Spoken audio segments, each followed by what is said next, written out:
Dalam lawatan, hari itu saya tiba-tiba mendapat sebuah penglihatan.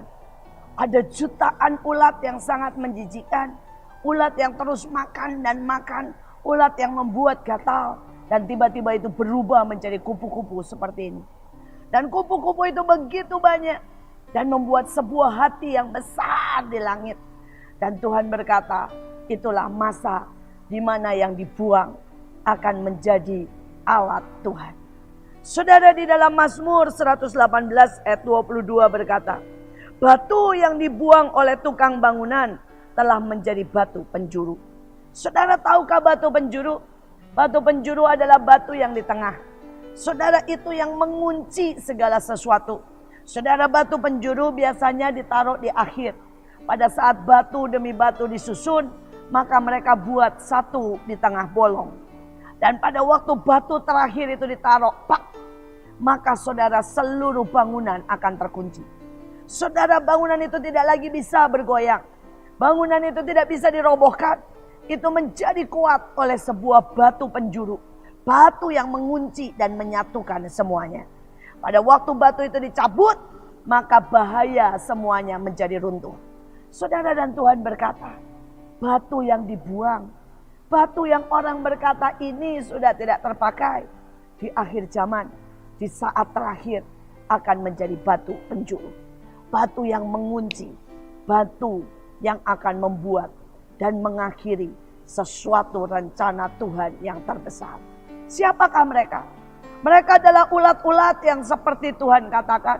Mereka mungkin anak-anak miskin, mungkin pelacur, mungkin preman, mungkin penjahat yang hari-hari ini akan dilawat Tuhan. Dan mereka akan berubah menjadi kupu-kupu seperti ini.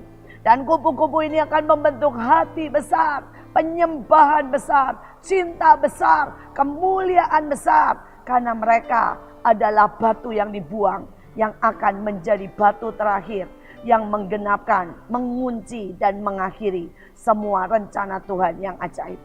Saudara, hari-hari ini saya melihat keajaiban dan terjadi di anak-anak muda. Saudara bisa bayangkan mereka yang seumur hidup tidak pernah melihat gitar.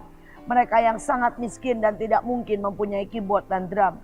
Saudara, mereka tiba-tiba dilawat Tuhan dengan ajaib dalam sebuah kebaktian-kebaktian. Dan saudara, mereka menangis berjumpa dengan Tuhan. Mereka menginjak rokok. Mereka membuang semua minuman keras. Mereka mengakhiri semua perzinahan. Dan mereka mulai mengejar Tuhan mati-matian. Saudara, mereka mulai berdoa berjam-jam. Mereka menangis menjerit kepada Tuhan. Mereka mungkin, saudara, tidak seperti orang kebanyakan. Mereka meloncat-loncat pada waktu kebaktian. Dan mereka, saudara, berkeliling berlari pada waktu praise and worship. Orang berkata ini generasi aneh. Mereka berdoa dengan tergeletak di tengah jalan.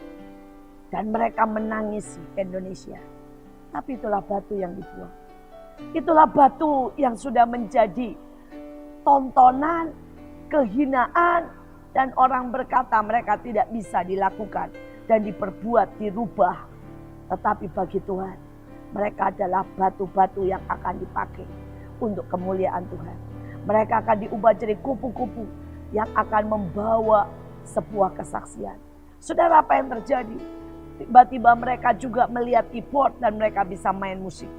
Tiba-tiba mereka melihat drum dan mereka bisa main musik.